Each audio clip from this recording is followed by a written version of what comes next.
Hello everyone, welcome to my YouTube channel. Before I go into today's gist, I want to ask you, have you subscribed? If not, tap on the bell icon and also feel free to share your thoughts with me in the comment section.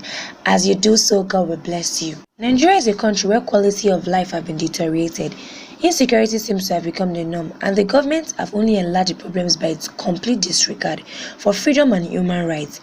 The government negotiates with bandits, kidnappers, and arrest activists. This is the biography of one of our own who chose a path of the truth and pursued it quickly.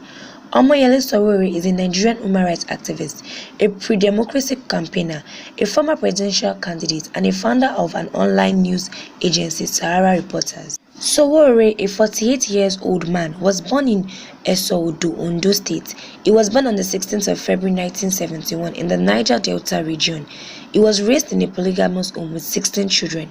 Funnily, at age 12, he learned how to ride a motorcycle so that he could fish at the lake for the family before going to school. He studied geography and planning at the University of Lagos from 1989 to 1995, with his academic progress which was extended by 2 extra years, and after he was expelled twice for political reasons and student activism. Sowore led protests. One of them is when he led 5,100 students in protest against the Nigerian government in 1992. This protest wasn't peaceful and it resulted in police opening fire and 7 protesters were killed. This movement led to the arrest of Sowore. He was also involved in the demand for the democratic government taking over military on the 12th of June 1993. This act resulted to several arrests, detention and life-threatening treatment by government officials. Sowore had a thing for leadership, and from this we can denote that he always had a zeal for the truth. It's quite interesting. A lot of people who knew you when you were a union leader in University of Lagos who will say, what exactly is it coming to do? Wanted to become a president? Some have even criticized it to say that's asking far too much.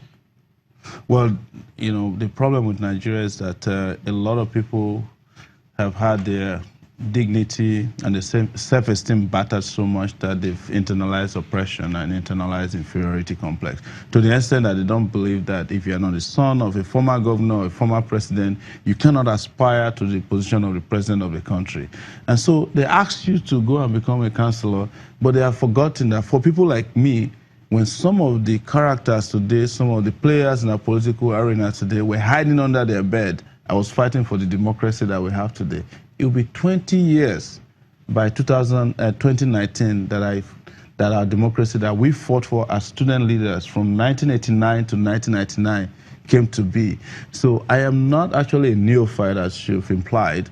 It's only that I have not been involved in electoral politics in the sense that I have not been a partisan politician. I was part of the people who fought against third term by former President Obasanjo, fought to help a minority presidential person, vice president then, to become a president of Nigeria.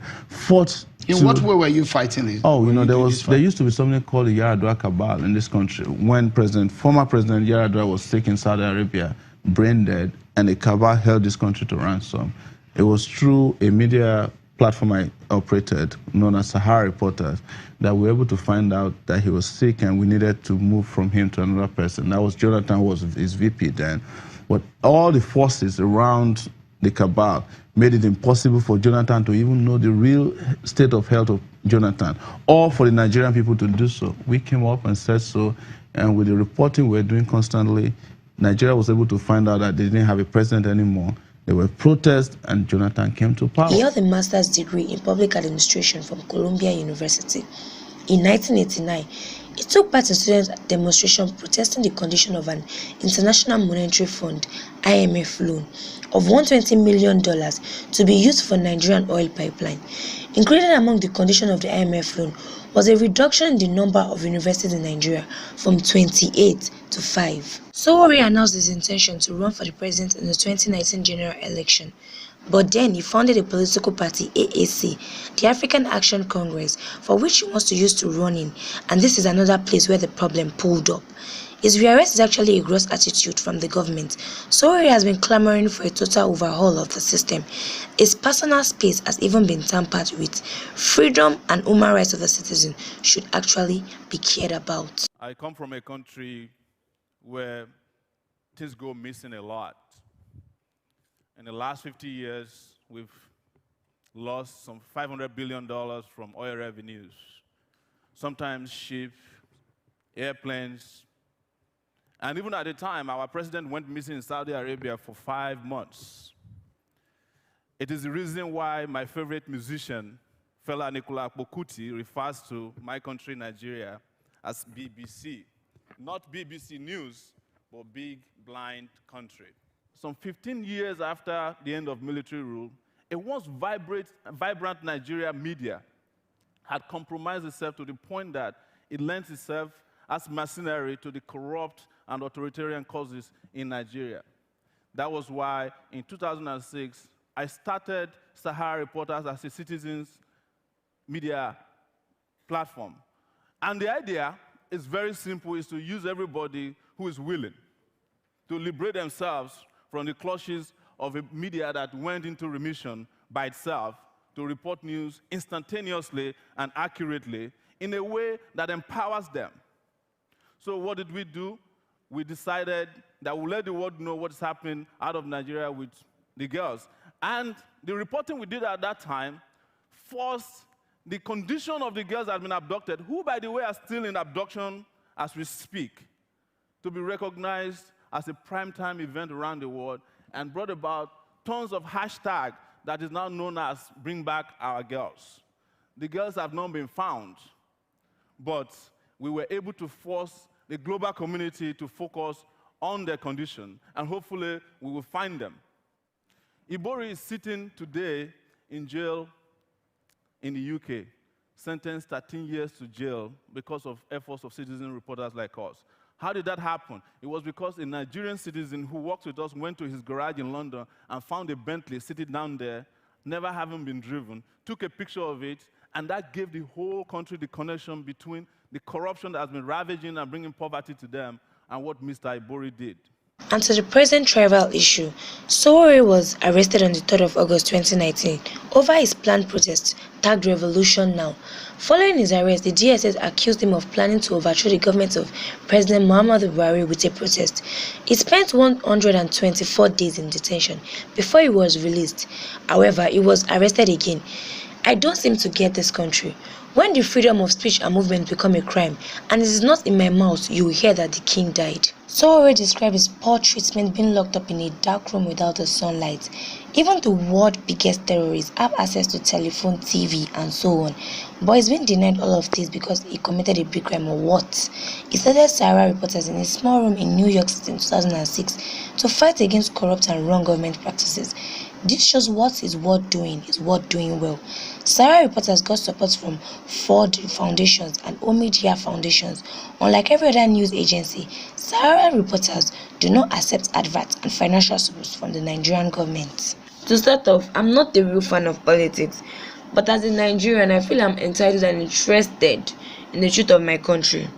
I'm not supporting anyone about this case, but I feel as a Nigerian, as a good citizen, we should be interested in the truth. I feel the government isn't telling us something about the Sowore case, because they told us they arrested Sowore because they felt he was going to overthrow President Muhammadu Buhari with a protest. If he was going to be on the protest basis, then why is it treated like a terrorist? This country is fond of snapping against activists whenever they come out to talk. A vivid example is that of MKO. The good ones are always swept under the carpet. Looking at the biography of Sowore, he looks like a regular common man.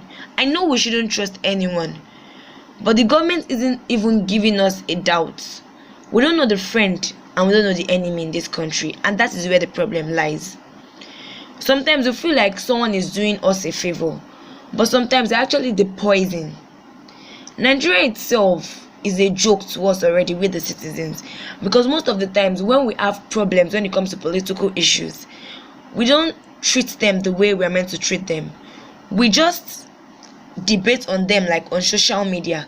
We talk about it, we turn it to laughing stock. Memes are created, videos are created, and give it a week, that is the end. So Sowore's case is going to be like one of the lasting cases in Nigeria. Like for like weeks, it has been going on. Unlike every other case, I feel we should hammer and we should always want to know the truth. And I feel the government is going to take time, but we need a new regime in Nigeria, a free government where we'll be able to trust. Even the people in the abroad, the US have already left this case, but Nigeria has held on, the government has held on it. We don't even know the truth, and we are not acting like we want to know the truth. We don't even know the enemy, and we are not acting like we want to know the good person. I feel the change starts from we, the citizens. When we start to accept the truth, and when we start to eradicate the corrupt people, then we are free. Thank you for listening to my gist and biography on Sowore, and I hope you've not forgotten to please subscribe, tap the bell icon, and also share your thoughts with me in the comment section. And I hope as you do that, God will continue to bless you. Bye bye.